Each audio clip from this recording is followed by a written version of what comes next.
might get mad here today because he's an all-state man. You're in good hands with all-state. But here, Nehemiah said that I am in the hand of God. Listen, whenever you are working with the master, you got to always know that God has you in his hand.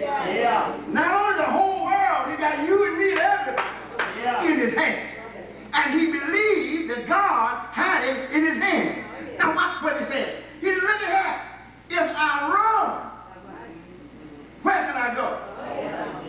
If I go in the temple, which is an earthly building, and I try to hide, I can't hide from God. What he said, I'm in God's hand. He said, I believe that God will protect me. So I don't care what you said, I ain't coming off and walking. I don't care what you said, I will not quit. Because my job is to do my part as God has assigned me. I will not quit. I will not go inside the temple. Because let me tell you, I'm in God's hand. And if God does not protect me, ain't no way in the world that an earthly building is going to be able to protect me. So I'm going to stay right here. You want me to come down and run and hide, but I ain't going nowhere. I'm going to stay right here. The confidence that he has in God. I want to tell you, my sisters and brothers, that every daughter and son of God, we must not be driven by every wind of doctrine. For we must know whose hands we are in. Personal influence from our enemy will instill fear within us and make us run and hide like cowards. But we must understand that every call of the church, every call of a child of God must have the courage to stay on the wall and do your share of the work. If God does not deliver us, we got to have the courage to be able to say that I know he's able. The enemy trying to wipe us out, and we get all kinds of bad reports.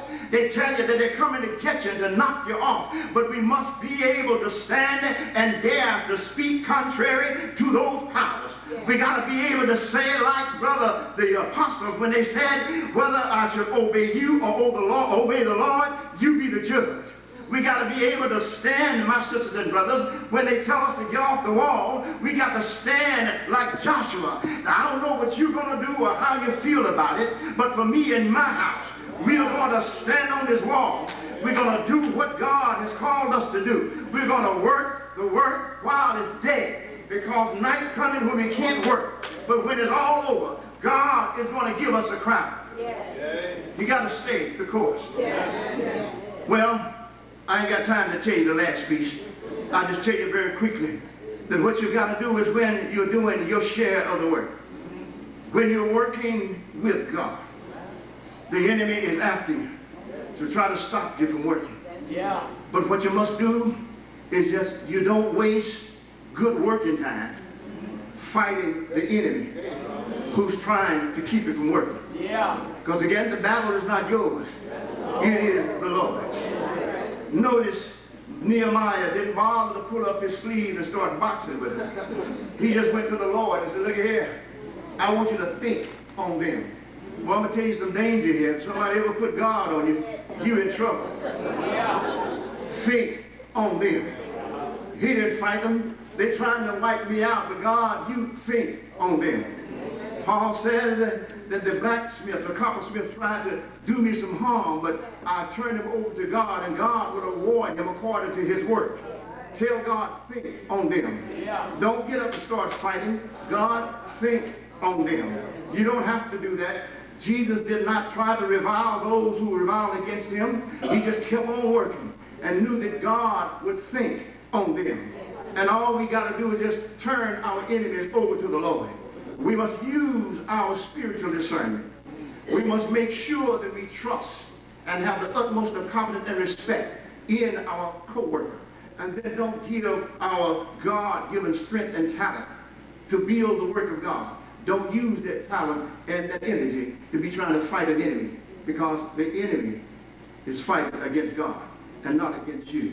And I declare to you, if you do that, all the work that God put to our hands will ultimately come to fruition. And the whole world, the enemy, will be able to see the work.